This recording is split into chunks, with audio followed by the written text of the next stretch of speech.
S'il est une des constantes de la condition d'un être vivant, c'est le chagrin, la souffrance. S'il est une particularité de l'espèce humaine, encore que bien des espèces animales en soient capables, c'est la faculté de se faire consoler ou d'être consolé d'un chagrin. Consoler, c'est un mot étrange.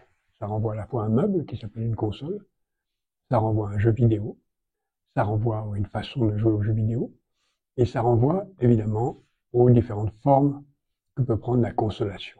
Et on en trouve mille et une dans les sociétés les plus diverses, les plus anciennes.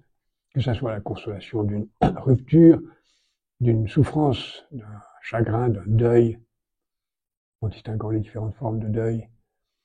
Et lorsqu'on regarde ces formes de consolation, on s'aperçoit qu'elles passent toutes, ou presque, par différentes étapes.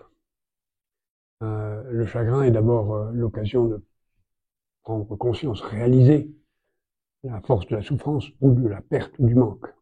Et on commence par le nier. Non, je n'ai pas mal. Non, il n'est pas mort. Non, il n'a pas rompu avec moi.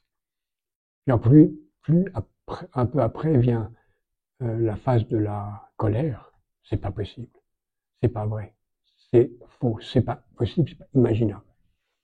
Puis vient la phase de l'acceptation, qui n'est pas toujours une résignation, mais une acceptation. Et puis vient le moment où la douleur devient douce présence, où elle s'éloigne tout en restant là, et où on peut passer non pas à autre chose, mais ailleurs.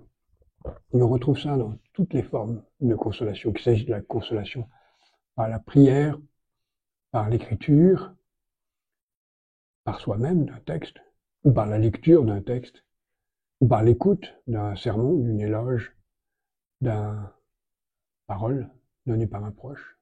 La consolation passe aussi par la caresse, la présence dans le silence, elle passe par la musique, elle passe par le chocolat, elle passe par la douceur, elle passe par la prise de conscience que même dans la douleur, nous ne sommes pas seuls. Et c'est bien ça, la condition d'existence d'une espèce animale ou humaine, la conscience de la présence de l'autre, sans qui nous ne sommes rien.